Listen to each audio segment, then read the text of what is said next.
네, 여러분. 응급처치 비대면 12주차 2교시 연부저시 손상 다시 한번 시작하도록 하겠습니다.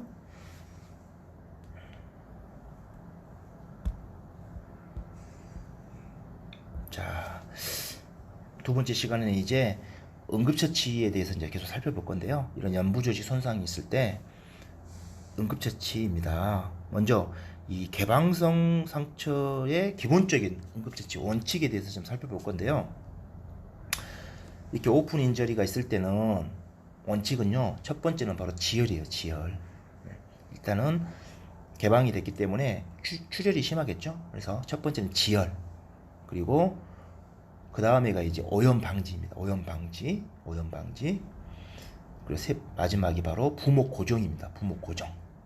그래서 가장 중요한 것은 바로 첫 번째는 출혈 부위를 지혈하고, 그리고 드레싱을 통해서 오염을 방지하고, 세 번째는 부목으로 고정을 한다. 이게 이제 가장 큰 원칙이고, 일단 손상 부위는 움직임을 최소화 시켜줘야겠죠. 최대한 움직이지 않도록 하는 게 중요합니다.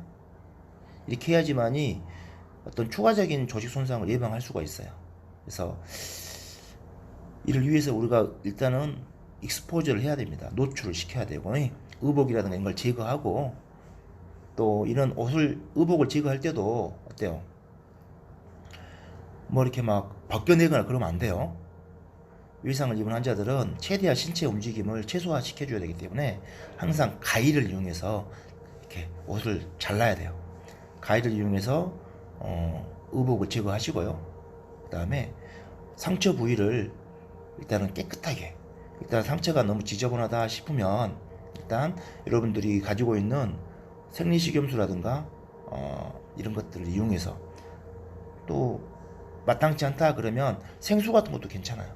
이런 걸로 한번 외부에 한번 이리게이션이라고 하죠. 우리가 충분히 이리게이션을 해주고, 출혈 부위가 있으면 이 부분을 직접 압박을 통해서 압박을 해줘야 됩니다. 직접 압박이란 것은 이렇게 손으로 꺼지를 대고 직접 눌러주는 거예요. 직접 압박. 그래서 1차적으로 직접 압박을 한 다음에 그 부분은 이제 여러분들이 계속 직접 압박을 하고 있을 수는 없겠죠. 그래서 붕대를 이용해서, 탄력 붕대를 이용해서 이 부분들을 어때요? 이렇게 붕대로 감싸주고, 그리고 나서 피가 계속 또 나온다 그러면 압력이 충분치 않은 거거든요. 그럴 때는 또 다른 붕대를 그 위에 덧대가지고 다시 한번 감싸주는 방법을 쓰는데, 사실은 이렇게 하는 것은 이제 교과서에는 이렇게 나와 있지만 이것은 좀 아마추어라고 볼 수 있겠어요. 실제로는 어떻게 해야 되느냐? 여러분들 충분히 눈으로 확인하시고 노출을 시킨 다음에 생리식염수 등을 이용해서 세척은 당연히 하셔야 되고요. 그 위에 이제 깨끗한 꺼지를 대고 직접 압박을 하겠죠. 그리고 나서 이렇게 붕대로 감아주는데, 이때 감아주는 붕대를 우리가 탄력 붕대라고 해요. 근데 이 탄력 붕대를 여러분들이 힘 조절을 잘 하시면 충분히 말단 조직의 출혈을 방지할 수는 있어요. 그런데 큰 동맥이 이렇게 찢어져 가지고 동맥에서 막 이렇게 분출되는, 피가 막 쭉쭉쭉 분출되고 있다. 그럴 때는 이런 붕대 롤링만 가지고는 사실은 지혈이 어려울 수 있거든요. 그럴 때는 가장 좋은 방법은 여러분들 그 혈압 잴 때 사용하는 혈압 커프 있죠. 혈압계 커프를 이 상박에 감고 이렇게 입으로 롤링을 한 다음에 혈압계 커프를 상박에 감고 압력을 올려주는 거예요. 혈압 잴 때 압력을 올리듯이 계속 올려주면 그 압력이 어때요? 보통 200 이상, 200mm 모큐리 이상 또는 250까지 이렇게 올리게 되면 혈류가 차단이 됩니다. 그러면 당연히 피가 안 나요. 동맥 출혈일 때 그런 거죠. 정맥 출혈이 심할 때는요, 혈압 커프를 감으면 오히려 피가 더 막 나옵니다. 동맥은 심장에서 어때요?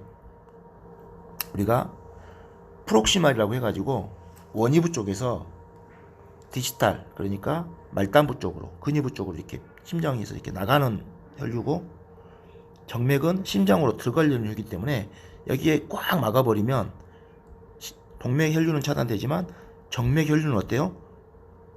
나가다가 못 나가니까 더 나올 수도 있다는 거, 그거 이제 기억하시고, 정맥 혈류는 분출되는 양상이 아니기 때문에 이런 압박붕대만 가지고도 충분히 지혈이 가능합니다. 하지만 동맥은 이쪽에다가 하나의 지혈대라고도 할 수 있겠지만, 지혈대를 곧바로 적용하는 것보다는 혈압 커플을 이용해서 압력을 줘가지고 지혈대 역할을 해주면 굉장히 도움이 되겠죠. 그리고 나서 응급실로 이송을 해주시면 좋을 것 같아요. 너무 장시간 동안 혈류가 공급이 안 되면 조직에 당연히 손상이 갈 수 있겠지만, 여러분들이 현장에서 병원까지 가는 그 시간 동안에는 괜찮습니다.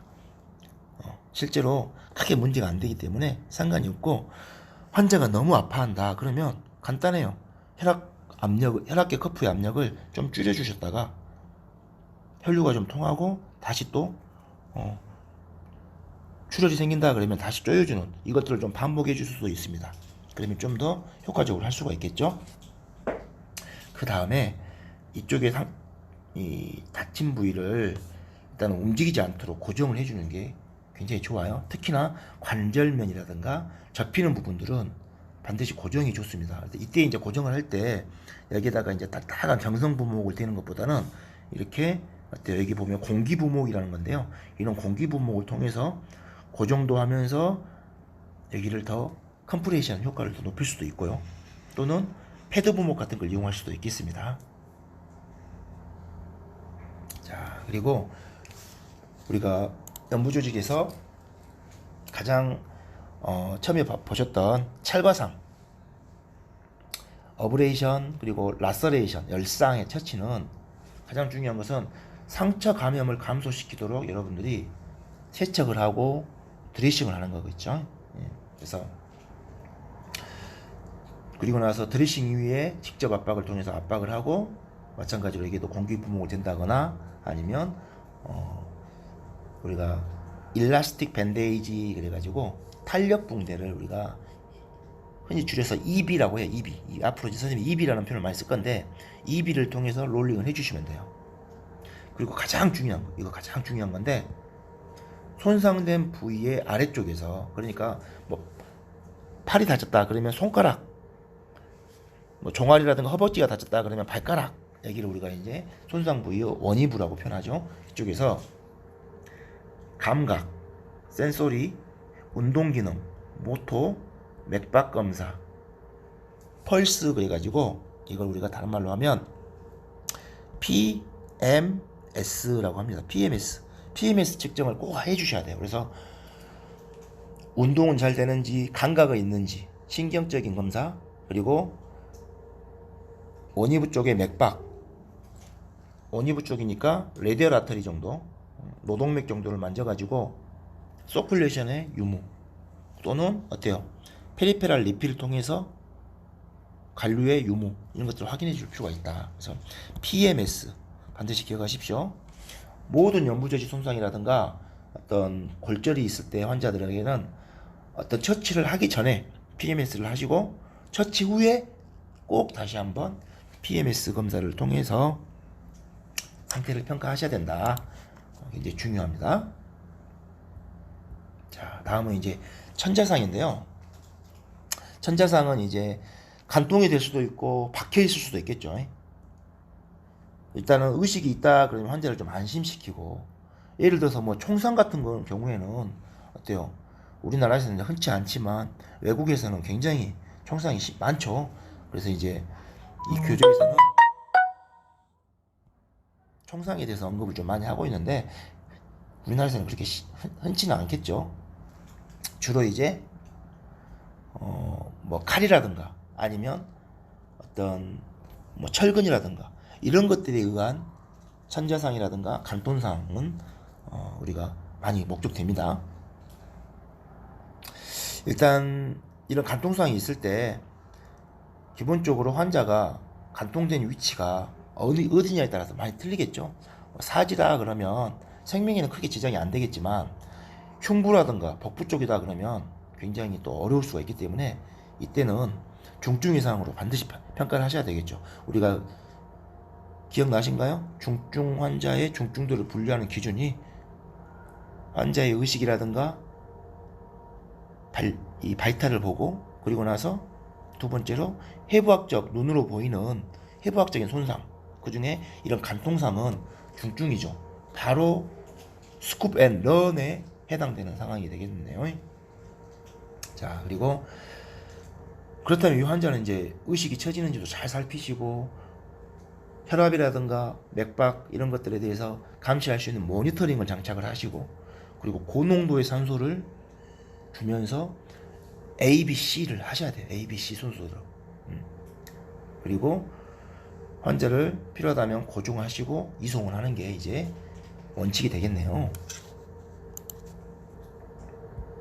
자, 다음으로 어떤 이제 신체에 이제 이물질이 삼입되어 있을 때, 이물질이 이제 신체 일부를 뚫고 들어온 상태에서는 절대로 현장에서 이물질을 제거하지 않는다. 이게 원칙이에요. 알겠죠? 절대 현장에서 이물질을 제거하려고 노력하지 마시고, 몸에 박혀 있는 이물질은 신체에 그대로 고정을 하는 거예요. 그리고 이물질이 흔들리지 않도록 하기 위해서 이제 추가적인 손상, 이물질이 안에서 흔들려 버리면, 이런 이물질이 안에서 흔들려 버리면 추가적인 손상이 발생할 수가 있겠죠. 그래서 최대한 얘네들의 옆에 꺼지라든가 여러 가지 붕대를 대고요. 이걸 잘 감싸는 방법으로 이렇게 고정을 하시는 거예요. 이렇게 고정을 잘 하셔가지고 이송을 하시고, 만약에 뭐 긴 철사 같은 게 박혀 있다 그러면 어때요? 이걸 빼지는 마시되, 기다란 철사라든가 이런 것은 절단할 수 있는 장비가 있으면, 벤치라든가 이런 게 있으면 바로 좀 짧게 절단을 해가지고 움직이는 것도, 부분 절단 하는 것도 좋은 방법이 되겠네요. 자, 가장 중요한 것은 현장에서 이물질을 절대 움직이거나 제거하지 않는다. 반드시 병원으로 옮긴 후에 수술방에서 제거를 하는 게 원칙입니다. 자, 마찬가지로 이렇게 신체에 삽입된 이물질, 지금 여기 보시면 이쪽에 허벅지 부분에 뭔가 이렇게 칼 같은 게 지금 꽂혀 있죠. 출혈이 심하다고 하면 이제 직접 압박을 해야겠지만, 이걸 뽑지 않는 이상은 출혈은 그렇게 심하지 않을 거예요. 그러면 손성 부위를 넓게, 이쪽 부위를 깨끗이 좀 세척을 한 다음에 깨끗한 꺼지라든가 패드를 대고 이렇게 감싸 주셔야 돼요. 움직이지 않도록. 그리고 나서 병원으로 이송하는 것이 가장 기본적인 원칙이고요. 아이들 뭐 얼굴이라든가 뺨에도 이렇게 뭐 뭔가 나무 조각이라든가 나뭇가지 또는 심할 때는 뭐 어떤 뭐 학용품 중에 뭐 연필, 못 이런 것들도 박힐 수 있어요. 자, 이럴 때도 마찬가지죠. 현장에서 이물질을 빼시면 안 된다. 그리고 이제 이런 경우에는 어떻습니까? 아이고 지금 얼굴 쪽에 이렇게 박혀 있는 경우에는 피가 안쪽으로도 많이 흘릴 수가 있겠죠. 그래서 이 피에 의해서 아이가 반드시 누워 있는 경우에 숨을 잘 못 쉴 수가 있고, 그리고 이런 혈액이라든가 침들이 기도로 들어갈 수도 있습니다. 그래서 경구에 문제가 없다고 하면 머리를 한쪽으로 돌려가지고 혈액이 흘러나오도록 자세를 취해주는 것도 중요하고요. 그리고 필요하다면 이제 출동한 응급사들은 에어웨이를 유지를 위해서 흡인기, 석션기라고 하죠. 석션을 잘 해주실 필요가 있어요. 자, 그리고 이렇게 눈에 이물질이 박혔을 때도 마찬가지로 가장 좋은 방법은 부드러운 붕대 2개를 양쪽에 대고, 그리고 나서 여기를 다른 붕대를 이용해서 감아서 고정해주는 방법이 있고요. 또 하나의 방법은 만약에 들어간 이물질이 좀 짧다 그러면 이 종이컵 같은 것을 이용해서 종이컵을 대고 이 종이컵을 움직이지 않도록 고정해주는 그런 방법도 있습니다.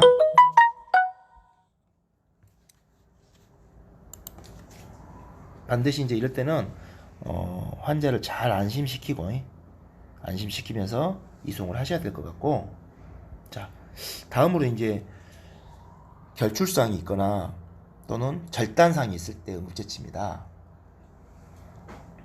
일단은 이제 결출상이 있을 때 피판 조직이 어때요? 좀 너덜너덜해져 있고 막 엉켜 있을 수 있어요. 이럴 때는 기본적으로 피판이 좀 꼬이지 않도록 제자리에 좀 이렇게 맞춰주고, 그리고 나서 소독을 한 다음에 붕대로 감싸는 게 좋겠죠.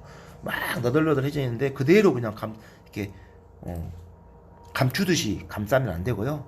최대한 현장에서 생리식염수라든가 깨끗한 물을 이용해서 좀 씻어내고, 예를 들어서 뭐 흙이라든가 여러 가지 뭐 그런 쇳가루라든가 이런 게 막 많이 묻어 있을 수 있어요. 그럴 때 현장에서 그냥 그대로 감싸갖고 와버리면 병원에서 그걸 제거하는데도 엄청 시간이 많이 걸립니다. 현장에서 좀 빨리 제거하면 손쉽게 제거될 수 있는 것들도 시간이 지나면서 이제 늘러붙게 되기 때문에 현장에서 최대한 세척을 한 다음에, 뭐 완전히 완벽하게 할 필요는 없겠죠. 신속하게 세척을 해주시고, 너덜너덜하게 막 이렇게 피판 조각들이 막 널려져 있으면 그것들을 어때요? 좀 제자리에 위치시킨 다음에, 이때 또 해야 되는 것이 촉촉한 웻드레싱을 선생님 항상 강조를 합니다. 아직도 교재에 보면 마른 드레싱을 하라고 다 되는데요. 이럴 때는 항상 촉촉하게 웻드레싱을 해주는 게 좋아요. 그래서 생리식염수에 한번 적신 꺼지를 대고 그 위에 다시 붕대를 감싸고 이런 식으로 해가지고 처치를 해주시면 되고, 완전히 분리된 연부조직, 그러니까 이제 절단돼 버린 거죠. 반드시 병원으로 함께 이송하셔야 되고요. 만약에 손가락이 잘렸다, 손가락이 잘린 경우에는 어때요? 여기 보시면, 자, 여기 보시면 일단 절단된 부분, 이 부위 우리가 이제 스턴부라고 합니다. 잘려나간 부분을 깨끗한 생리식염수를 이용해서 한번 씻어내셔야 돼요. 특히 절단면 이쪽이 이제 뭐 땅에 떨어져 있거나 뭐 이렇게 공장 같은 데서 뭐 이렇게 바닥에 떨어지게 되면 이물질이 굉장히 많이 묻게 돼요.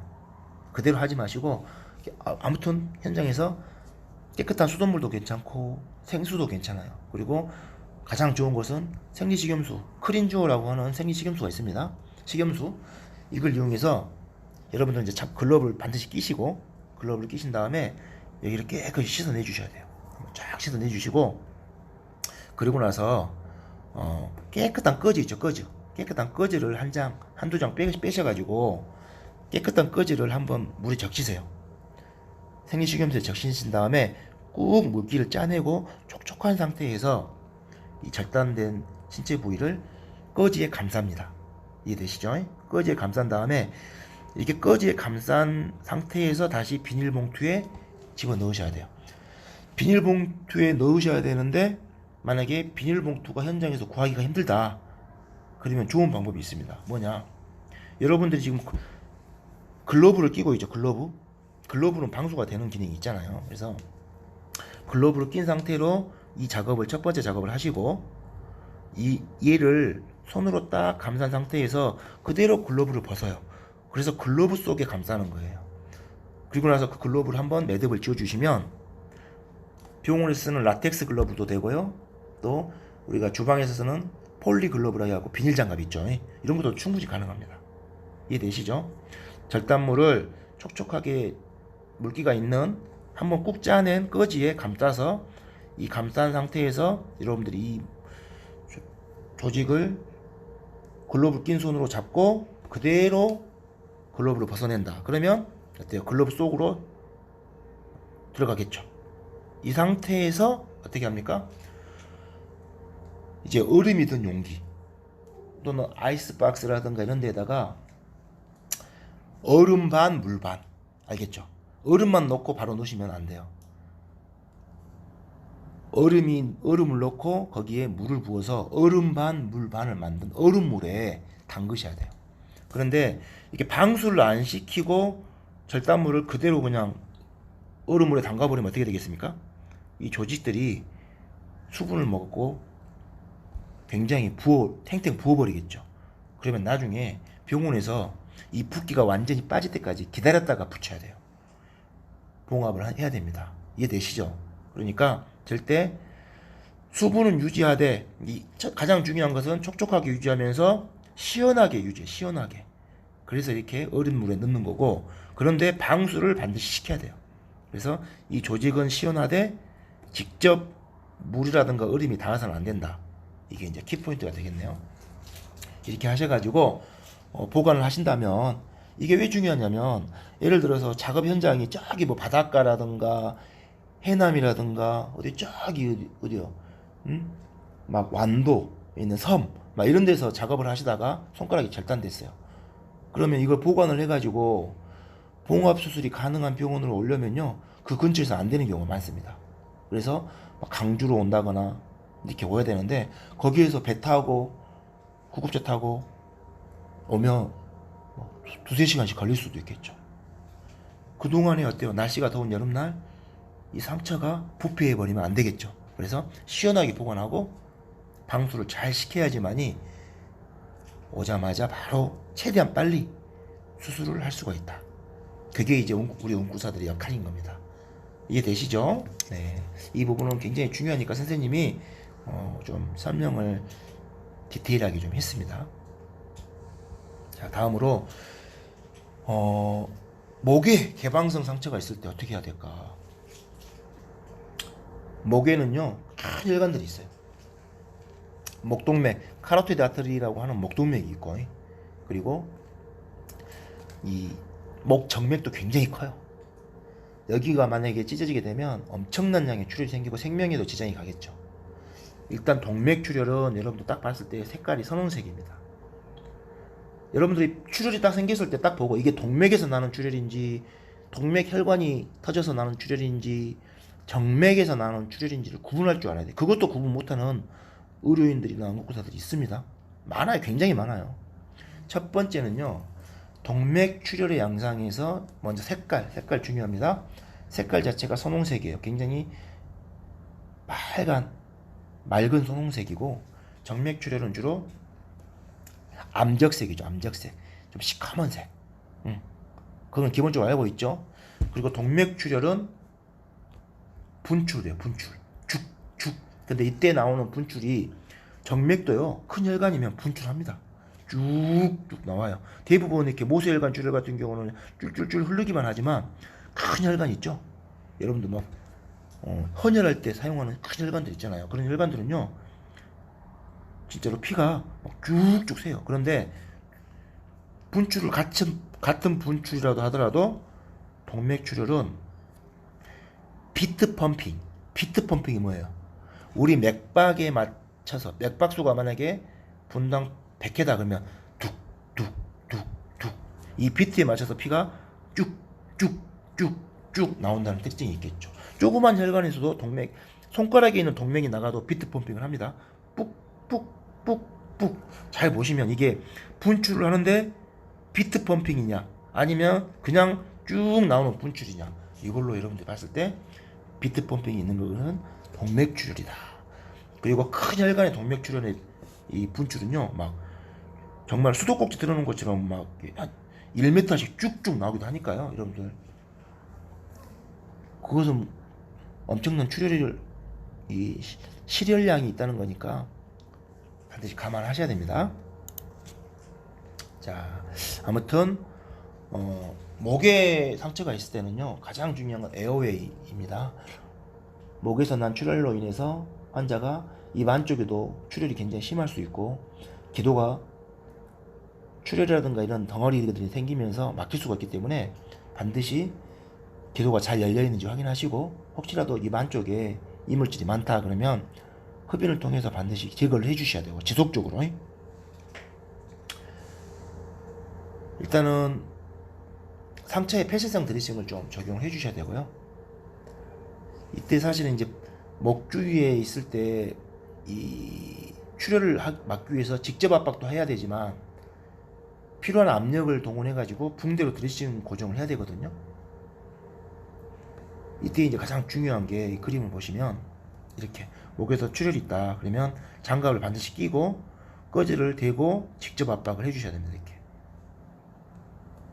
그리고 나서 이제 드레싱을 해야 되는데 한 사람이 계속 직접 압박을 하고 있으면 물론 도움은 되겠지만 손이 부족할 수도 있어요. 그랬을 때 여기에 이제 압박붕대를 적용을 해야 되는데 이 압박붕대 적용은 사실 이것은 이제 선생님이 가서 직접 실습을 통해서 여러분들한테 보여줘야 되는데 그러지 못한 점이 좀 아쉽긴 합니다. 제가 다음에 한번 유튜브 영상을 통해서 붕대를 감는 영상을 통해서 한번 여러분들에게 한번 붕대법은 한번 제가 영상으로 한번 만들어서 올려드리도록 할게요. 이것은 사실은 영상으로 봐야지 여러분들 이해를 할 수가 있어요. 이런 식으로 해가지고는 지혜하기가 좀 힘들고요. 사실은 선생님이 이쪽에 가는 영상을 한번 준비를 한번 해보도록 하겠습니다. 자, 그리고 흉부에 이런 둔상이 있다. 그러면 흉부 타격에 의해서 이제 이런 리프랙처, 늑골 골절, 스터넘도 부러질 수 있고 골절을 일으킬 수 있겠죠. 그리고 심한 경우에는 플레이 체스트, 연가양 흉부, 동요가슴 일어날 수 있겠죠. 자, 그리고 흉부 안에는 메디아스티눔 그래가지고 종격동이라고 하는 공간이 있다고 했잖아요. 그 공간에 우리 폐의 일부, 심장, 그리고 대동맥, 기도, 기관, 식도, 중요한 그런 조직들이, 기관들이 많이 위치되어 있는데 이쪽에 이제 손상을 당할 수 있습니다. 만약에 그쪽에 이제 천자된 물질, 뭐 칼이라든가 금속, 유리조각, 쇠파이프 이런 것들이 박혀 있을 수 있습니다. 이럴 때는 정말 응급환자이기 때문에 현장에서 어떻게든 막 그거를 막 고정하고 막 깔끔하게 막 뭘 막 하려고 하지 마시고요. A, B, C만 신경 쓰세요. 에어웨이 하시고 숨 쉬게끔 하고 고농도산소 투여하면서 환자가 숨을 못 쉬면 어때요? 양압환기, 빼빼로 마스크라든가 이런 걸 통해서 양압환기 해주시고 그러고 나서 그 부분을 최대한 움직이지 않도록 고정한 다음에 빨리 환자를 스쿱 앤 런 해가지고 병원으로 이송하고 계속 감시하고 환자의 활력증으로 감시하고 의식 상태를 감시하면서 그리고 필요하다면 의료지도를 받아서 수액을 잡고 IV를 잡고 정맥로 확보를 하고 거기에 수액도 주면서 이송을 하셔야 됩니다. 아시겠죠? 이게 가장 핵심이에요.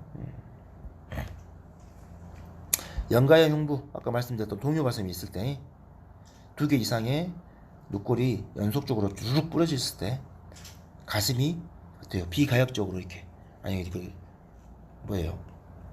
파라독시컬 무브먼트. 그러니까 비특이적으로 막 움직입니다. 그렇기 때문에 숨을 쉴 때 들이마시면 가슴이 팽창되고 내쉴 때 내려앉고 꺼지고 이렇게 해야 되는데 반대로 숨을 들이쉬는데 올라오는데 한쪽이 훅 꺼진다. 또 내쉬는데 흉부가 내려가는데 한쪽이 푹 올라온다. 그러면 그것은 플레이 체스트, 연가양 흉부 확률이 높고 폐에 심각한 손상이 있다는 걸 항상 의심하시고 이런 환자들도 고정일산센터로 즉시 이송이 원칙이 되겠죠. 그리고 에어웨이 그리고 브리딩 서포트 하면서 환자를 이송하는 거. 자, 연가양 흉부에 대해서 다시 한번 설명드리겠습니다. 이렇게 갈비뼈가 두두두둑 여러 개가 부러졌을 때 이렇게 부러지게 돼요. 그러면 기성 운동을 보인다.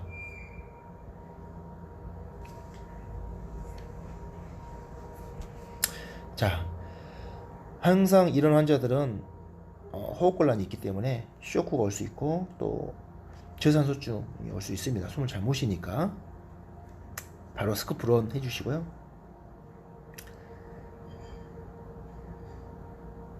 만약에 개방성에 이제 흉부 손상이 있다. 흉부가 개방됐어요. 열려있는 손상이 되겠죠. 열려있는 손상. 개방성 흉부 손상이 있을 때 어때요? 심장이라든가 폐라든가 큰 관절 손상 당연히 있겠죠. 가장 중요한 거. 이쪽에 이제 공기가 흉곽에 들어가면서 손상된 쪽의 폐가 파탈될 수 있다는 거예요. 그리고 외상성 기흉 같은 것이 이제 관찰이 됩니다. 그래서 흉부에 외상이 있을 때는 당연히 ABC에 특별히 신경을 써주시고요. 기도 개방을 해주시고, 환자가 상태가 안 좋으면 우리가 CPR도 필요할 수 있습니다. 이런 상황에서는. 개방성 흉부창은요, 반드시 폐쇄성 드레싱을 적용하셔야 됩니다. 근데 이 폐쇄성 드레싱 중에 또 한 가지 방법이 있어요. 바로 3면 드레싱이라는 방법이 있기 때문에 이 방법 좀 더 설명해 드리고, 이 환자는 무조건 고농도 산소를 투여하시고요. 그리고 쇼크에 빠질 수 있기 때문에 빨리 환자를 이송하면서 처치를 하셔야 되는데, 개방성 흉부창에서 가장 중요한 건 바로 드레싱 방법은 이 폐쇄성 드레싱과 일방향판 드레싱이 있어요. 폐쇄성 드레싱과 일방향판 드레싱, 이게 뭐냐, 개방성 흉부창이 있지만 흉부에는 어때요? 흉부에 표피가 있고 진피가 있고 피하 조직이 있고요. 그 아래쪽에 근육이 있고, 근육 밑에 뭐가 있습니까? 바로 막이 있어요. 막. 그래서 우리가 비세랄 플루라, 파리에탈 플루라 그래가지고 벽측 흉막, 장측 흉막이라는 게 있습니다. 그 다음에 폐가 있는 거예요. 폐가. 그러겠죠? 그런데 이 플루라, 막이 뚫리지 않은 상태의 가벼운 열상이라든가 이런 것들은 그냥 소독하고 폐쇄성 드레싱 하면 돼요.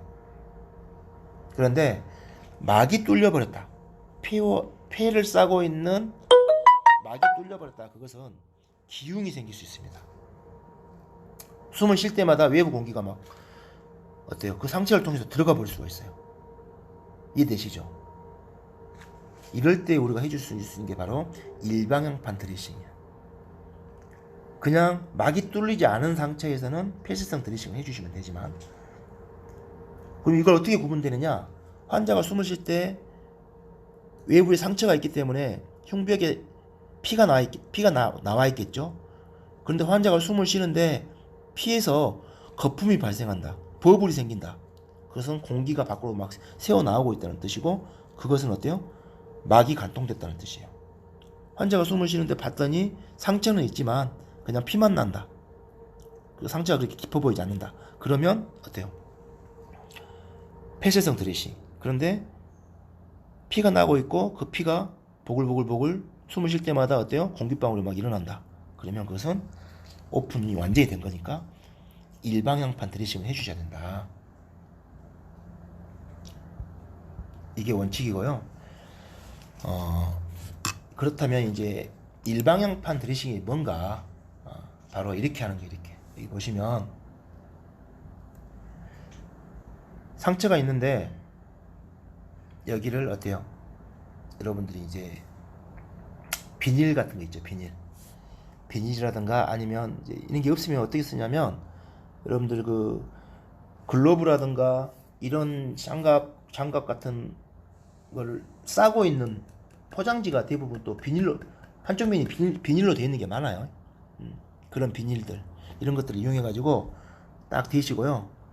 여기를 플라스터라고는 반창고 있어요. 반창고로 이렇게 3면을 다 막습니다. 그리고 나서 한쪽을 막지 않는 거죠. 그러면 환자가 숨을 쉴 때 어떻게 됩니까? 숨을 쉬게 되면 이 비닐이 딱 달라붙어요. 알겠죠? 그래서 판막 역할을 해주고요. 그리고 또 중요한 건 뭐예요? 환자가 숨을 내쉴 때는 어때요? 바람이 이쪽으로 빠져나오면서 이쪽으로 나가게 돼요. 만약에 이게 다 막혀 있다, 그러면 계속 공기가 축적되겠죠. 바람이 빠져나가게 되고, 또 숨을 들으시면 딱 닫히면서 어때요? 외부에서 공기가 못 들어가. 왜? 여기가 이쪽 부분만 딱 판막처럼 딱 닫아버리니까. 이해되시죠?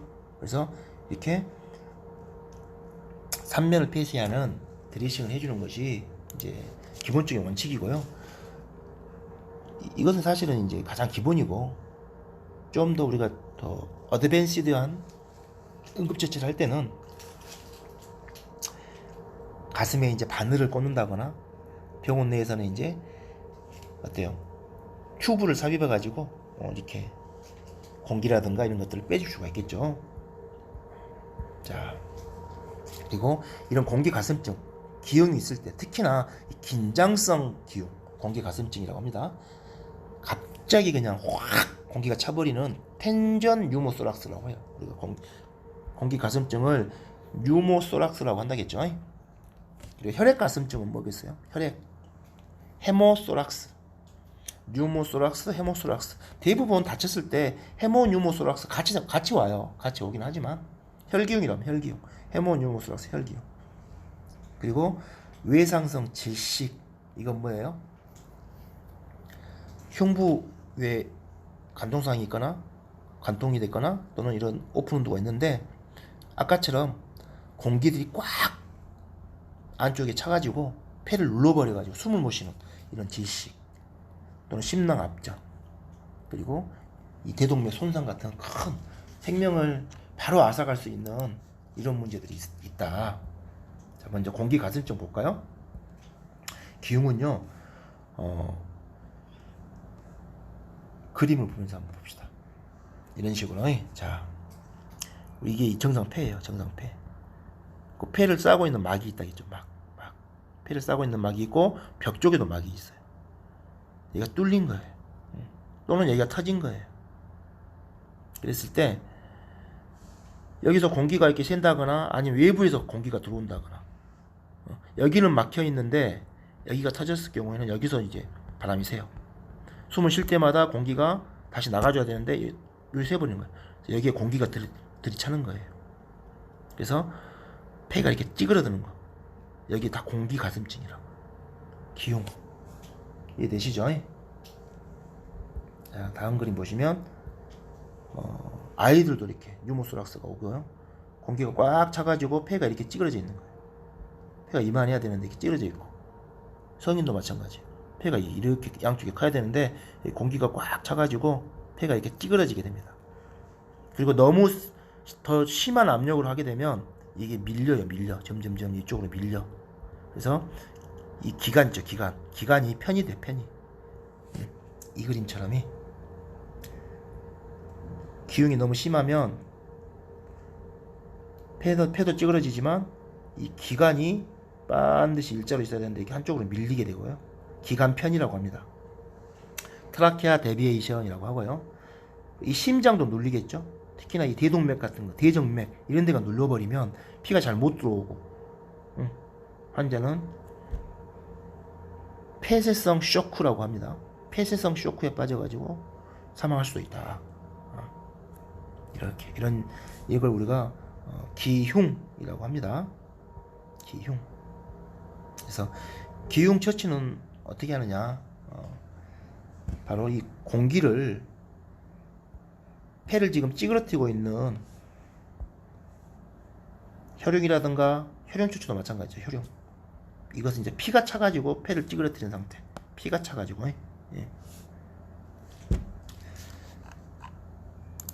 가면 그렇다면은 이런 환자들은 응급처치 어떻게 해야 될까요? 바로 폐를 다시 펴주는 방법이에요. 폐를 펴주려면 어떻게 해요? 외부에 있는 공기를 빼준다거나 아니면 혈액을 빼줘야겠죠. 그러려면 병원으로 빨리 가셔가지고 튜브를 박아 넣어서 우리가 이제 체스트 튜빙이라고 합니다. 흉곽에 튜브를 박아 넣어가지고 공기라든가 피를 빼주는 방법이 가장 좋은 방법입니다. 그러면 다시 폐가 다시 펴지죠. 그리고 그대로 유지를 계속 시키는 거예요.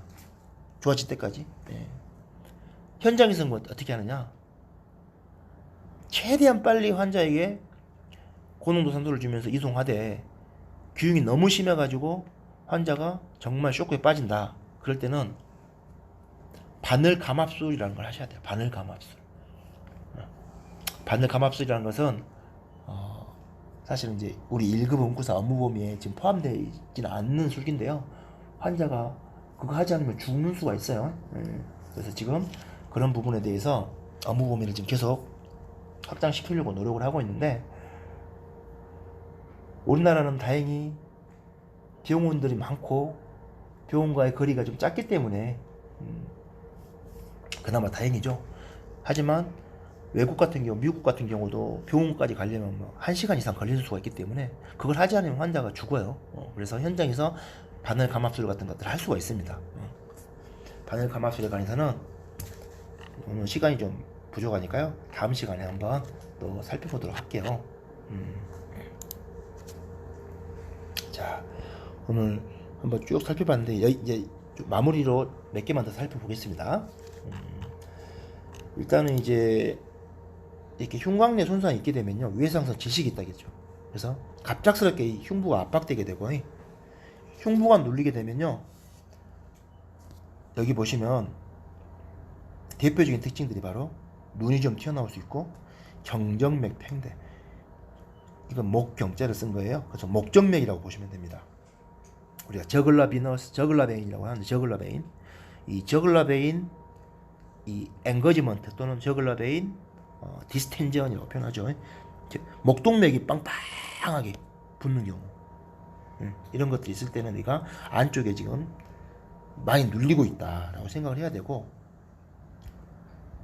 대표적인 애들이 어떤 거예요? 바로 심낭압전 같은 거. 심낭압전. 심낭압전은 뭐예요? 심장을 싸고 있는 막이 있어요. 심낭이라고 합니다. 심장에서 이쪽에 있는 혈관들이 터진 거야. 혈관이 터졌는데 이 피들이, 이 심낭은 굉장히 짱짱한 막이기 때문에 웬만해서 안 터져요. 정말 짱짱하거든요. 심장 타박상을 탁 받아가지고 이 심장 혈관은 약하게 돼 터졌어. 피가 막 나오겠죠. 이 심낭 안쪽에 고이게 되는 거예요. 피가. 문제는 뭐예요? 심낭이 어느 정도 탄력이 있기 때문에 어느 정도 늘어나요. 하지만 더 이상 늘어나지 못하고 출혈은 계속된다. 그러면 여기에 피가 많이 차게 됩니다. 피가 차게 되면 얘네들이 이제 피가 점점 심장을 직접 압박을 하게 돼요. 심장은 계속 수축 이완을 해야 되는데, 이게 이제 고인 피라든가 혈액 때문에 심장이 꿈쩍꿈쩍 하는데, 수축 이완을 하는데 방해를 받고, 그러니까 당연히 우리가 사람이 쇼크에 빠지게 되는 거예요. 자, 이해되시죠? 이럴 때 이제 나타나는 가장 대표적인 증상을 바로 이 세 개의 증상을 여러분들이 반드시 기억하셔야 됩니다. 심낭압전의 증상, 목정맥이 팽대되게 되고, 쇼크 증상이 오면서 혈압이 떨어지게 되고, 저혈압, 그리고 맥압이 좁아져요. 맥압이라는 것은 뭐냐면 수축기압과 이완기압의 차이를 우리가 맥압이라고 하거든요. 맥압 감소라는 것은 수축기가 120이면 이완기는 80이어서 맥압이 한 40 정도 차이가 나죠. 그런데 이게 수축기가 100인데 이완기가 90 돼버려요. 쉽게 말하면 수축 이완이, 그러니까 둘 다 자유롭지 않은 겁니다. 이것을 맥압 감소라고 하는 거예요. 그래서 이 세 가지 증상이 있으면, 심낭압전은 현장에서 우리가 눈으로 볼 수가 없잖아요. 초음파를 대보면 바로 보이지만, 그래서 우리가 현장에서 우리가 백스트라이어드라고 해가지고요, 백이라는 의사가 이렇게 세 가지를 말했어요. 목정맥 팽대, 혈압 감소, 혈압이 오면서 쇼크가 오는 겁니다. 혈압 감소, 그 다음에 맥압 감소. 이 세 가지는 정말 중요하니까요. 치매도 잘 나으니까 여러분들이 반드시 알고 계시면 될 것 같아요. 자, 오늘 여기까지 연부조직 손상에 대해서 한번 살펴봤고요. 연부조직에 이제 또 화상이라는 부분도 있고 또 다른 부분도 있기 때문에 다음 시간에도 한번 더 이어서 살펴보도록 하겠습니다. 자, 오늘 수고하셨고, 여러분들 오늘 과제를 좀 내드리도록 하겠습니다. 자, 이번 주 과제는 연부조직 손상의 종류를 한번 이렇게 기술을 해주시고요. 철과상, 열상, 천자상, 겨출상, 타박상 많이 있었죠? 그 종류에 대해서 한 번만 쭉 기술을 해주시고, 어떤 내용인지 한번 기술해 주시고, 두 번째는 절단상에 있어서 절단물 관리. 무슨 소리냐? 자, 오른쪽 두 번째 손가락이 절단이 됐습니다. 그 환자를 여러분들 목격을 했어요. 그랬을 때 이 절단물을 어떻게 관리할 것인가에 대해서 한번 기술하셔가지고 제 메일로 보내주시면 될 것 같습니다. 자, 과제가 두 가지죠. 연무조직 손상의 종류, 그리고 절단물 관리에 대해서 설명하시오. 자, 오늘 수업 듣느라고 대단히 고생 많으셨습니다. 다음 시간에 뵙겠습니다.